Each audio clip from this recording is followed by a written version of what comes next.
la agencia de noticias DERFE por www.derfe.com.ar y por la señal de Canal 5SF.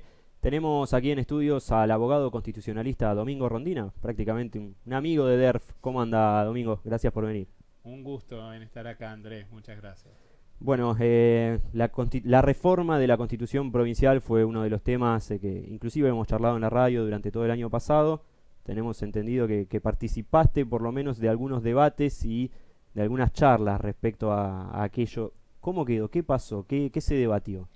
Bueno, como muchos otros actores del derecho constitucional y del debate político, yo participé en los primeros 2 años, en el 16 y el 17, de todas las reuniones. Estuve coordinando la comisión de reforma constitucional dentro del Consejo Social. Ujú. Y bueno, tuvimos muchas reuniones con el gobierno. El Instituto de Constitucional del Derecho de Abogados se involucró en el tema.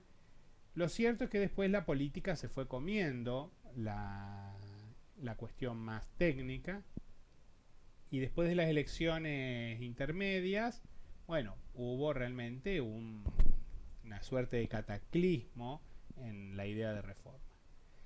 Se empezó a priorizar el debate por la reelección, se eliminaron las reuniones técnicas, se descartaron los aportes técnicos, el gobierno provincial como que se cerró sobre una obsesión, y muchos nos apartamos de esa cuestión. El gobernador llegó a enviar un mensaje a la legislatura, ¿no? El gobernador envió un mensaje que no acordó con nadie, que no revisó nadie, y que por supuesto no tenía ningún consenso entre los dirigentes políticos.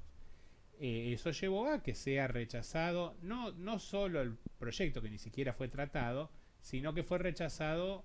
Ellos pretendían un tratamiento express y fue rechazado ese tratamiento express. Cuando no tuvieron el tratamiento express, desistieron del proyecto. Claro. Porque ellos necesitaban un tratamiento express para llegar a las elecciones. Así que bueno, fue otra oportunidad perdida. Creo que tenemos que seriamente volver a tomar el tema de la reforma constitucional en algún momento, pero desde otra actitud, desde otra búsqueda de consenso con la política y desde otro respeto a las necesidades técnicas que una decisión tan grande merece. ¿Por qué es importante reformar la Constitución provincial, Domingo? Yo digo siempre que es importante, pero que no es urgente. Yo creo que hay un montón de cosas que se pueden mejorar, y hay media docena de ellas que son verdaderamente urgentes, como el Consejo de la Magistratura, el Defensor del Pueblo, la edad de los jueces, las integraciones legislativas. Creo que hay varios temas que merecen una reforma más o menos rápida. De hecho, el gobernador ahora convoca una consulta popular junto con las elecciones generales sobre si la gente piensa que hace falta o no una reforma. No es esa la forma. La forma no es tirarle la chata encima a los políticos. La forma es sentarse, como exige una sociedad democrática, con los otros partidos y decir, bueno, a ver, ¿qué es lo que ustedes aceptarían y qué es lo que ustedes no quieren reformar? Yo creo en ese sentido que el proyecto de Rubeo fue el mejor proyecto, porque todos los partidos lo compartían. Ujú. Eso era lo bueno que tuvo el proyecto de Rubeo. Porque Rubeo decía, tales temas no los vamos a tocar. Bárbaro, ya sacás cuestiones que estaban que generaban rispidez. ¿Qué reelección, por ejemplo? No, el proyecto de Rubeo le dejaba la reelección a definición de la convención. Ujú. Tales otros temas sí o sí se van a resolver de la siguiente manera. No que quede a manos de la convención, sino que ya la legislatura marca cómo se van a resolver. Y tales temas están prohibidos, como por ejemplo el cambio de la ciudad capital, la posibilidad de disolución de alguna de las cámaras. Ujú. Esos temas que había acuerdo en que no tenían que reformarse. Entonces, me parece que hay que buscar consensos. Si se buscan consensos con humildad y no con pretensiones de conseguir todo lo que vos querés ni de conseguir el bronce, sino con la necesidad de reformar las cosas más necesarias, se puede hacer una reforma. Y yo creo que en ese sentido tiene que trabajar la próxima legislatura. En estos días, tras el fallecimiento lamentablemente de la diputada Claudia Moyano de la Unión Cívica Radical, bueno, muchos se comenzaron a investigar las bibliotecas, a ver qué dicen con respecto a quién debería suplirla, un hombre o una mujer. En la lista estaba un hombre. ¿Qué corresponde, Domingo? ¿Qué dice Bueno, la Constitución, sobre todo, al respecto? bueno, más allá de lo que dice nuestra Constitución, que no prevé el tema de los géneros, lo que tenemos es una ley de cupo femenino que dice que es 1/3, y tenemos el antecedente de la Cámara de Diputados, en el caso Robustelli, donde la Cámara ya sentó postura de cómo la Cámara considera que deben tratarse estos temas. En aquel momento la Cámara dijo claramente que al producirse un reemplazo no era necesario mujer por mujer, salvo cuando, si no se cambiaba mujer por mujer, se podía romper el piso del tercio. En el caso de Robustelli, con el fallecimiento de Cesaris, eso pasaba, y por eso se saltea a 2 diputados o a 2 candidatos varones, Sí. y asume Mariana Robustelli, para que no se quiebre el piso de 1/3. Eso fue lo que dijo la Cámara en Robustelli y que seguramente va a tener que seguir diciendo. Lo que pasa es que aquí, en este caso concreto de Moyano, el piso, aunque asuma un varón, el piso sigue estando resguardado. Entonces, creo que, por lo menos de momento, no hay ningún argumento legal para evitar que asuma un varón en reemplazo de Claudia Moyano. Lo que yo puedo decir, como que a mí me gustaría, no que técnicamente corresponda, pero a mí me gustaría que la Cámara dé un pasito más y empiece a discutir lo de mujer por mujer en camino hacia la paridad, que sería la verdadera solución a este tipo de problemas. Lo que está durmiendo en el Senado. Sí. Paridad de género que va ahí.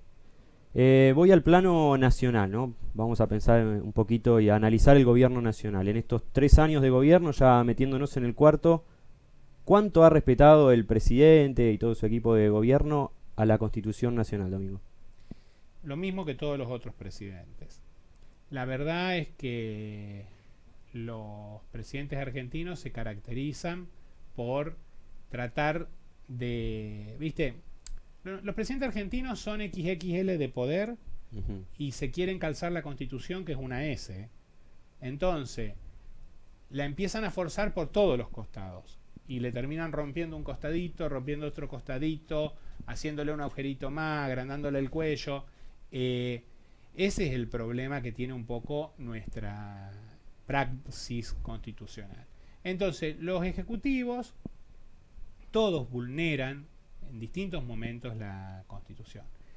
Estadísticamente, el gobierno más respetuoso de la Constitución Nacional fue el de Alfonsín, por muchas razones. Primero, porque venía de un largo tiempo sin Constitución. Segundo, porque Alfonsín era un hombre que pregonaba el estricto respeto de la Constitución. Y tercero, porque todavía no había crecido las malas costumbres, que se fueron incrementando cada vez más. Y cada gobierno ha sido más violatorio de los marcos constitucionales. Lo cierto es que este gobierno, uno de los grandes problemas que tiene es el excesivo uso de los decretos de necesidad y urgencia. Sin que haya necesidad, sin que haya urgencia, usa permanentemente la herramienta de los DNU. Pero lo puede hacer gracias a una horrible ley que se aprobó durante el kirchnerismo, que cambió el mecanismo para la convalidación de los DNU.